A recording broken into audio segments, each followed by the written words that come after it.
Welcome to the Hidden Potential Podcast. I'm your host, Homer Hargrove, and today we're going to be talking about how to speak without any preparation. In this episode, we're going to be looking at tools to be able to help you learn how to have a message always ready in the chamber, and we're also going to talk about how important it is to be ready to say yes to opportunities. At the end, I'm going to give you 3 takeaways to be able to help you directly apply what we talked about today in your own organization and leadership. And every week, we come out with a new episode to be able to help you tap into your hidden potential by giving you practical and mental tools to be able to help your leadership. Let's go ahead and get started with what we're talking about today, and that is speaking with no preparation. You know, one of the first times I ever gave a message to a big crowd was at a church where the day before a Wednesday service, I was told in like a group setting that I was going to be sharing the message the following day. And it wasn't like necessarily like a polite way. It was like in front of all these other people, and the person in charge said, and you know what, y'all need to take more responsibility. In fact, Homer is going to be the one sharing the message tomorrow for the Wednesday service. And that was when I found out. It was less than 24 hours notice. It was literally from one night to the next. And I was able to prepare something and still do a great job. But that's often how speaking opportunities come to be, is just with really short notice, especially early out in your leadership. And as you learn to grow as a minister, as a leader, and even whatever other else kind of occupation you may have, learning to be ready for opportunity is key. And that's the first thing that we're going to talk about, is being ready to say yes to opportunity.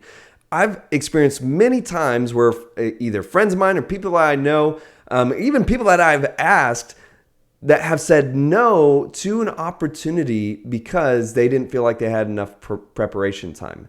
And I get our hearts behind that, and you want to do a good job. At the end of the day, it's your insecurity saying no to it because you feel like, well, I don't want to do a bad job, and they're trusting me and all that. But I'll tell you, from me, and any time that someone has told me no, or they hesitated and said, well, I need to think about it, or I need more time, I'm most likely never going to ask that person again. It's just the truth. And other leaders, other decision makers are the same way. The fact that you were insecure about saying yes, it makes me have less confidence in you too. And when people say yes, though, I feel great about it. And even if they feel nervous, it's okay to feel nervous. It's okay to feel insecure. But to still take the opportunity, that is meaningful. That speaks volumes to your willingness to be stretched. And I'm talking about the times where I've heard stories of people who've had weeks, months even, of time to prepare, and yet they still didn't feel like they were adequate enough. And I get that it could be intimidating, but just know that if you say no to opportunities right now, you most likely won't even get a chance for an opportunity later. You need to understand that saying yes now really does matter. And and being able to have the confidence to say yes goes into our next point, which is the preparation side. See, what I feel like is really helpful is to always have something ready in the chamber.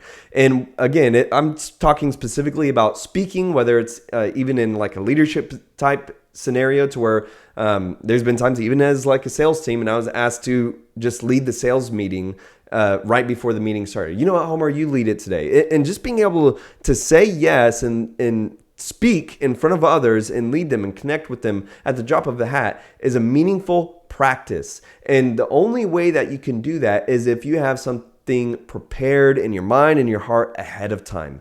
And I would really highly suggest having a message always ready in the chamber. And what I mean by that is literally preparing a message that has some of your best content, whether it's your testimony, statistics that you appreciate and value, stories, scriptures, etc. Really having the best parts of yourself in that message, and it always just being ready. It's always being ready to be fired off. And if someone were to ask me, hey, in 5 minutes, or even right now, you got 10 seconds, can you go up and share a message the other person bailed? I would be able to confidently say yes, and I would have my message ready to go by memory. It's in my heart. I would be able to go through it verbatim perfectly, and I would kill it. I know that it would do great. And that's because I have that message already ready. It's not that, I need time to think about it. No, I have already thought about it and I'm ready for opportunity. That's what it's about, is being ready for that opportunity.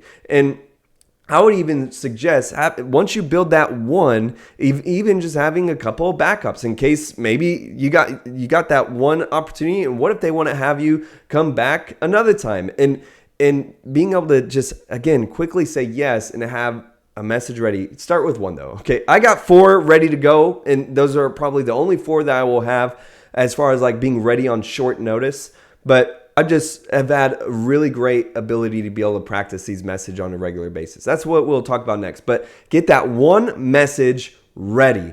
And the great thing about it is when you do have that is it doesn't throw off your routine. Even the times where I have like a week's notice or even 2 weeks notice, it doesn't have to consume my timeline to where I have to push everything out of the way because I need to prepare for this surprise message. I'm able to keep my routine. I'm able to keep my schedule without much change because I've already prepared this ahead of time. So whether it's 2 weeks or whether it's 2 minutes, I'm ready to go.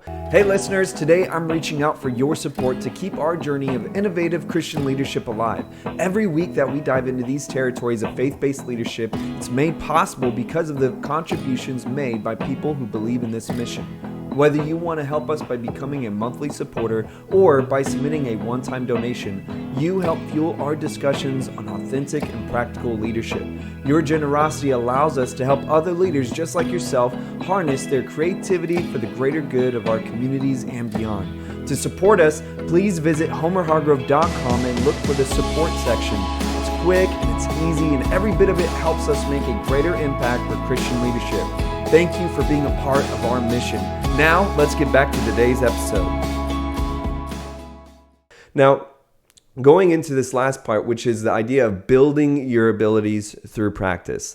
I'm in a unique position to where I speak without any other additional opportunities. I speak 4 times a week. And at these different places that I speak, I'm able to practice my speaking craft and how I connect with an audience and how I build rapport with people and how I hone this craft of public speaking. And because of that, I've been able to, in this unique position where I can constantly practice my content. I'm able to practice what works with people, what connects with people, even little bits and parts that I think maybe I think in my head, maybe next time I'll say it like this. I'm able to practice it on people on a regular basis to where it helps me to get better and better constantly. Now, you may not have that. You may have to practice just on your own. I would really encourage you to do that. I'll see my one good message, I practice it regularly with people, but even with say my Sunday church message where it's a brand new message, I practice that still before going to Sunday. And I do a complete run through of that message where I'm practicing it and recording myself and listening back to it. And when I practice, I don't just read the script and with a monotone voice. I speak it as if I'm sharing it to a full audience of people. And even when it's just my wife washing dishes in the kitchen while I'm in the living room walking back and forth practicing, I'm literally doing an altar call. I'm doing the full message, or I'm doing an introduction, I'm doing the content, and I'm saying it as if people are listening to me because I'm wanting to practice it in real life. And I do the full altar call to where I'll even joke around with my wife and is there anyone, and if you're here and you need to make a decision for Christ, I want you to raise your hand. And she just kind of looks up at me and smiles. But sometimes she may even just give her life to Christ, That's a joke. But whatever that call to action at the end is for your message, maybe it's signing up kids to apply for foster care. Maybe it's an opportunity for Christ. Maybe it's a giving call. Maybe it's to volunteer. Whatever it is, practice even that decision, that call to action at the end, and act as if there's people listening to you. When you practice it like that, you're going to continue to build your abilities. As a further thought is, look for opportunities to be able to practice. Sometimes we get in these mindsets to where we're only looking at opportunities as one-sided, and to consider that even if you get offered, if there's a potential to like lead a small group or go lead a prayer group, whatever it is, to be able to practice publicly speaking, it is just look at it that this is a benefit for me to practice speaking and connecting with people. Even when we first moved to San Antonio to start our church, I was driving for Uber and Lyft and to trying to make ends meet. And I would just talk to everybody in practicing my rapport building, practicing my connection with people. And I would often bounce different things off of people in communication of different things I thought were either funny or things that I felt like would help them to get connected to the church. And I was able to just constantly practice. So again, whether it's a grocery store or whether it's in a small group, you want to be able to practice your speaking abilities because it's the details that matter. When you practice speaking even to just one person, it's a lot easier to speak to a crowd of people. And when you get that message deep in your heart and you're just constantly practicing that message and constantly considering what's in it, what's out of it, it'll just continue to get better and better. But it all goes into this idea that you are preparing in the closet what is to be shown in public. You are dressing yourself, preparing yourself in secret so that whenever the opportunity comes, you'll be able to shine. You'll be able to show up and show out.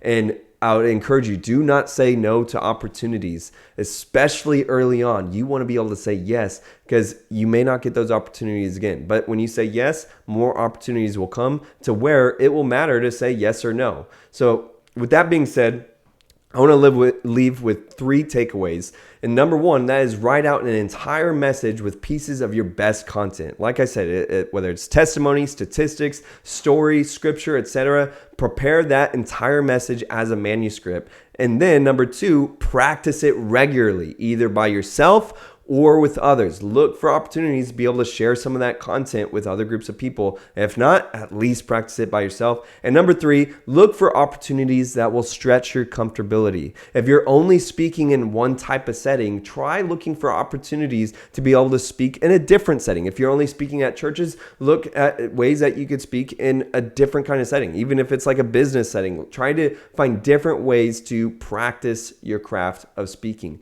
and it will make you better in your main method of speaking. I hope that all of this was meaningful and edifying for you. Can you do me a favor? Can you leave me a rating and review for this podcast? It'd really help me out, help others to be able to see this show in their feed. Until next time, have a great life. Well, there you have it. I hope that this episode was meaningful and edifying for your leadership and your growth within your ministry and organization. Could you do me a favor? Could you leave a rating and review for this podcast? It'd really help me out and help others be able to see this show in their feed. You can also visit homerhargrove.com to be able to learn more, connect, or become one of our supporters. Until next time, have a great life.